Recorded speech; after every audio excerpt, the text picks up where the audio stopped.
Assalamualaikum warahmatullahi wabarakatuh. Alhamdulillah.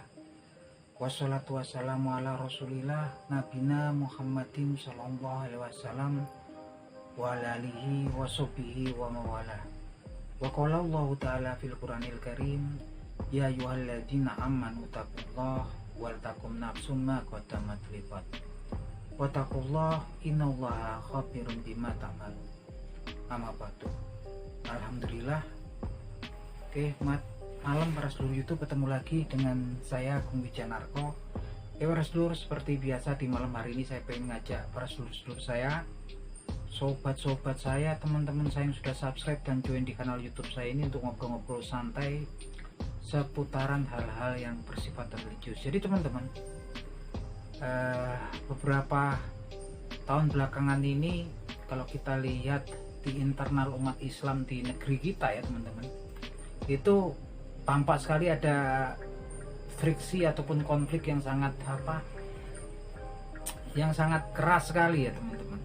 Dan ini memang sangat memprihatinkan untuk kita semua, dan kita mungkin sebagai netizen gitu kan, karena memang di era digitalisasi ini kebutuhan kita akan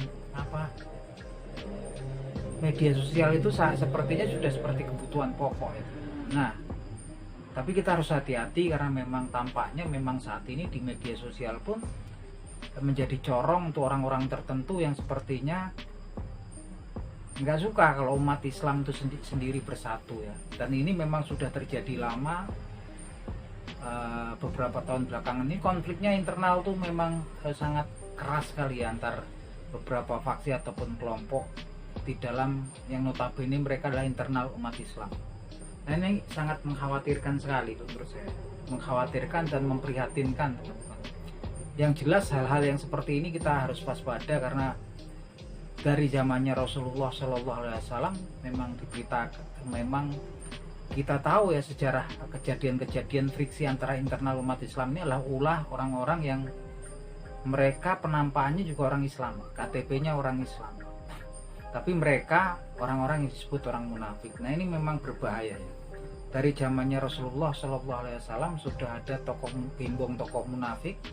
Waktu itu ketika Rasulullah sedang berada di Madinah, ketika tinggal di Madinah, yaitu Abdullah bin Ubay bin Salul gitu kan, yang membuat perselisihan, membuat pertikaian di internal umat Islam. Jadi pekerjaannya ini, mereka ini selalu membuat perselisihan, mengadu domba antar internal umat Islam.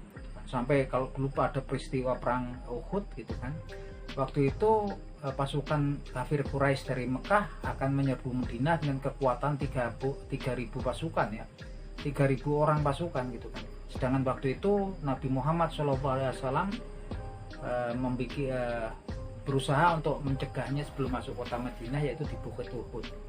Waktu itu pasukan kaum muslimin jumlahnya 1.000 orang teman-teman, tapi kemudian karena hasutan tokoh munafik Abdullah bin Ubay bin Salul ini, kemudian ada 300 orang yang terpengaruh gitu kan, yang kemudian mundur balik ke kota Madinah lagi. Nah, ini kerusakannya luar biasa gitu kan, dan memang kemudian juga setelah pada waktu perang Uhud ini mengalami kekalahan ya kaum muslimin ya. Terlepas dari itu, ini juga punya peran besar dalam kekalahan tersebut ya, orang-orang munafik ini yang pasukan cuma 1.000 kemudian mundur jadi tinggal 700 gitu kan. Begitupun ketika dulu Ibunda Aisyah radhiyallahu anha juga sempat ya, waktu dulu tertinggal rombongannya ketika perjalanan pulang ke Madinah gitu kan, perjalanan balik ke Madinah, sempat disebarkan isu dan fitnah oleh orang-orang munafik juga, bahwasanya beliau dicurigai melakukan perbuatan yang tidak senonoh dengan sahabat gitu kan. Sampai kemudian Allah Subhanahu wa Ta'ala menurunkan wahyunya pada Nabi Muhammad Shallallahu Alaihi Wasallam bahwasanya itu adalah tidak benar gitu kan. Ini luar biasa sekali ini, orang-orang munafik mereka sudah ada dan mereka hidup di zamannya Rasulullah Shallallahu Alaihi Wasallam, berlanjut sampai eranya sahabat gitu kan. Era sepeninggal Nabi Muhammad Shallallahu Alaihi Wasallam tambah kencang lagi ini ya, adu domba kaum munafik ini ketika di zamannya, dan pada puncaknya adalah ketika pada zamannya Khalifah Utsman bin Affan radhiyallahu anhu, di mana ada gembong tokoh munafik juga, yaitu seorang Yahudi dari kota Sana'a Yaman yang namanya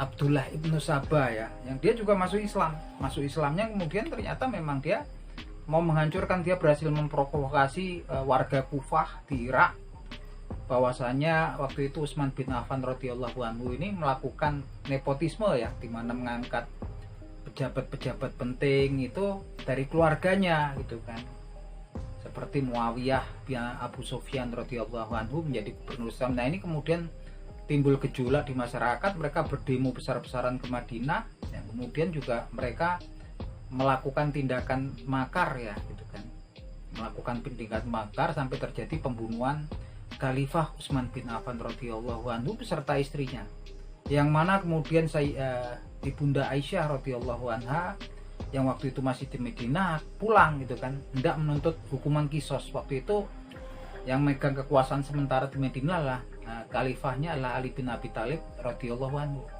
Tapi kemudian karena memang hasutan kaum munafik juga waktu itu dicegat di perjalanan, sehingga terjadi pertempuran yang waktu itu antara pengikut Ibunda Aisyah radhiyallahu anhu dengan pengikutnya Ali bin Abi Thalib radhiyallahu anhu. Ibunda Aisyah radhiyallahu anha bertempur dengan pasuk pengikutnya Ali bin Abi Thalib radhiyallahu anhu, yang mereka ini sebetulnya masih keluarga ya, dalam satu keluarga besar, keluarga familinya Rasulullah Shallallahu Alaihi Wasallam. Sampai waktu itu perangnya di atas unta pada menjelang maghrib yang disebut kemudian perang Jamal. Alhamdulillah Ibunda Aisyah radhiyallahu anha ini selamat ya gitu kan. Kita bayangkan gitu kan, antara mereka yang masih satu famili, satu keluarga besar, juga karena ulahnya orang munafik terpecah belah sampai kemudian bertikai gitu, melakukan konflik. Luar biasa sekali ya kerusakannya. Begitupun juga kemudian Khalifah Umayyah bin Abu Sufyan yang waktu itu ada menjabat sebagai gubernur Syam di Syria gitu kan, menuntut hukuman kisos terhadap saudaranya, karena istrinya Utsman bin Affan radhiyallahu anhu adalah saudara sepupunya Muawiyah bin Abu Sufyan radhiyallahu anhu ya. Yang waktu itu Ali bin Abi Thalib radhiyallahu anhu belum bisa ya untuk memberikan keputusan, karena waktu itu yang berdemo adalah jumlahnya besar, sehingga juga terjadi peperangan di situ kan, yang disebut kemudian perang Siffin ya. Yang dari perang Siffin ini kemudian sebagian pengikutnya Ali bin Abi Thalib misah ya dari pengikutnya Ali bin Abi Thalib, yang disebut kemudian kaum Khawarij, yang cikal bakalnya kemudian ada yang kemudian orang Khawarij ini yang membunuh Khalifah Ali bin Abi Thalib radhiyallahu anhu ketika sholat subuh, yaitu Abdurrahman bin Muljam. Ini luar biasa ini kerusakan yang diakibatkan oleh orang-orang munafik, sehingga memang kalau kita lihat dari kasus-kasus ini, kejadian-kejadian ini sangatlah wajar kalau kemudian memang Allah Subhanahu wa taala murkanya sangat besar sekali terhadap kaum munafik ini, dan ini memang sudah diberitakan ya kepada Nabi Muhammad SAW dalam di Al-Quranul Karim, tepatnya di surat An-Nisa ayat 145 yang bunyinya sebagai berikut. Bismillahirrahmanirrahim. Innal munafikina fi darkil asfali minan nar walang tajidalahum nasir. Yang artinya sebagai berikut, sesungguhnya orang munafik itu tempatnya nanti di keraknya api neraka gitu kan. Dan mereka di sana nggak akan mendapatkan penolong, satu pun penolong di dalamnya. Bayangin ini kan, ternyata kerak neraka juga penghuninya bukan iblis, bukan syaitan, bukan orang-orang kafir, tapi ternyata penghuninya adalah orang munafik yang sejati, yang penampakannya mereka adalah orang Islam gitu kan. Tapi hatinya yang paling dalam mereka itu adalah pembenci Islam gitu kan. Mereka juga nggak beriman sebetulnya, dari hati paling dalamnya kepada Allah Subhanahu wa taala mereka nggak beriman. Dan ini memang juga sudah dikhawatirkan ya oleh Rasulullah SAW dalam sebuah hadisnya yang bunyinya sebagai berikut. Inna akhwafa Bismillahirrahmanirrahim. Inna akhwafa ma'akhofu alaikum ba'di kullu munafikin alimulasan.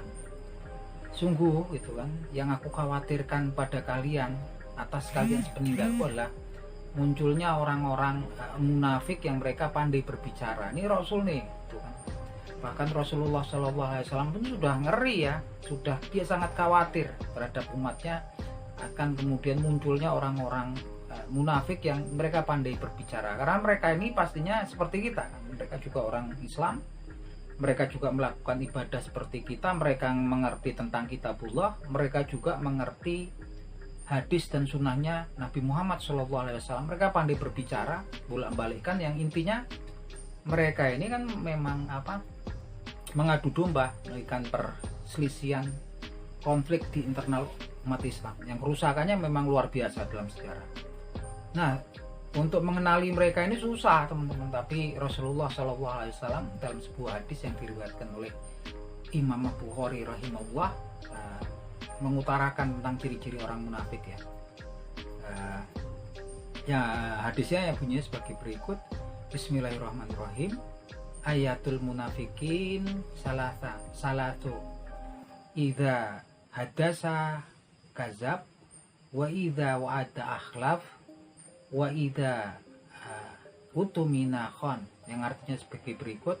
Tanda ciri orang munafik itu ada 3. Idza hadasa kazab, apabila dia bicara itu berdusta, bohong, banyak bohongnya. Wa idza wa'ada akhlaf, dan kemudian kalau dia berjanji itu dia mengingkari, banyak mengingkari janjinya.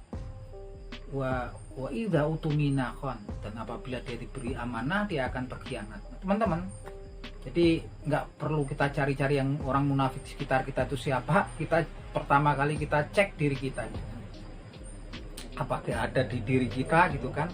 Dari 3 ciri-ciri tersebut kita harus hati-hati ya, karena memang jangan sampai kemudian kita terpengaruh, apalagi di era digitalisasi saat ini ya. Kita bisa lihat, kita nonton channel-channel tertentu yang isinya konten-konten tertentu yang menghasut, yang menimbulkan permusuhan kita dengan sesama saudara kita yang muslim gitu kan, sesama saudara kita yang seiman gitu kan, apapun lah itu kan, alasannya apapun. Jangan sampai kemudian kita terpengaruh dan hanyut, dan kita nggak tahu. Jangan sampai kalau kita terjerumus menjadi orang munafik, karena orang munafik ini penampakannya adalah orang Islam. Dia beribadah, dia juga tahu kitabullah, dia tahu hadis dan sunnahnya Nabi Muhammad SAW. Kita harus berhati-hati agar kita tidak terperosok dan terpengaruh ya dari tokoh-tokoh yang mungkin mereka orang munafik, yang kita juga kalau terpengaruh kita akan masuk dalam golongan mereka. Ini kalau kita bisa lihat, makanya ketika kita berselancar, kita menikmati media sosial ya hati-hati, karena memang seperti kalau perselisihan ini kan kita kayaknya seperti hiburan, tapi kadang-kadang pikiran kita terbawa. Banyak sekali kan sekarang kan, ada yang namanya konfliknya masalah nasab lah, ada yang ini orang Wahabi sana, orang ini gitu kan. Isunya macam-macam. Yang intinya kalau kemudian ada permusuhan, konflik di internal umat Islam, dalam sejarah membuktikan bahwasannya tokoh-tokoh munafik selalu menjadi dalangnya, dan mereka ada di belakang segala peristiwa itu yang menimbulkan konflik di internal umat Islam. Sebenarnya prihatin, sayang gitu kan, sedih juga, kasihan kalau kemudian orang-orang yang sejati, yang mereka penampakannya orang Islam, dan kemudian menjadi orang yang munafik tanpa mereka sadari gitu kan. Karena memang murkanya Allah Subhanahu wa taala ini sangat luar biasa gitu kan. Sampai mereka diberitakan akan dikeraknya api neraka. Masih ditambah lagi mereka tidak akan mendapatkan penolong seorang pun di dalamnya. Nauzubillah min dzalik. Semoga kita semua selalu mendapatkan perlindungan daripada Allah Subhanahu wa taala, agar kemudian terhindar daripada fitnahnya orang-orang munafik. Yang memang saat ini kita nggak tahu yang mana, tapi yang jelas mungkin dari ciri-ciri tadi mungkin kita bisa tahu lah kurang lebihnya, mana yang amanah, mana yang suka berbohong, mana yang suka mengingkari janji gitu kan. Intinya kita harus berhati-hati agar kemudian kita selamat dari tipu dayanya orang munafik, dan jangan sampai kemudian kita terperosok bahkan kita menjadi orang munafik. Jangan lihat itu lama-lama kita terpengaruh tuh konten-konten tertentu yang isinya sebenarnya adu domba gitu kan. Harusnya kalau memang ulama ya ceramah agama, ya ajarkan tauhid, ajarkan tentang ilmu-ilmu agama. Toh kalau sesama muslim tuh selama kita masih menyembahnya Allah Subhanahu wa taala dan mengakui Nabi Muhammad SAW sebagai nabi penutup, utusan terakhir daripada Allah Subhanahu wa taala, sudah sebenarnya. Yang lainnya ya sekedar, yang penting kita udah satu konsep gitu kan. nggak perlu kemudian kita saling berdebat berlebihan, karena memang Rasulullah SAW sendiri pun mengatakan bahwa beliau berjanji bahwasanya Allah SWT akan menghadiahkan rumah di pinggiran surga bagi seorang yang kemudian menghindari perdebatan sekalipun dia di pihak yang benar. Nah, itu aja teman-teman, semoga bermanfaat. Akhir kata, wabillahi taufik wal hidayah. Wassalamualaikum warahmatullahi wabarakatuh.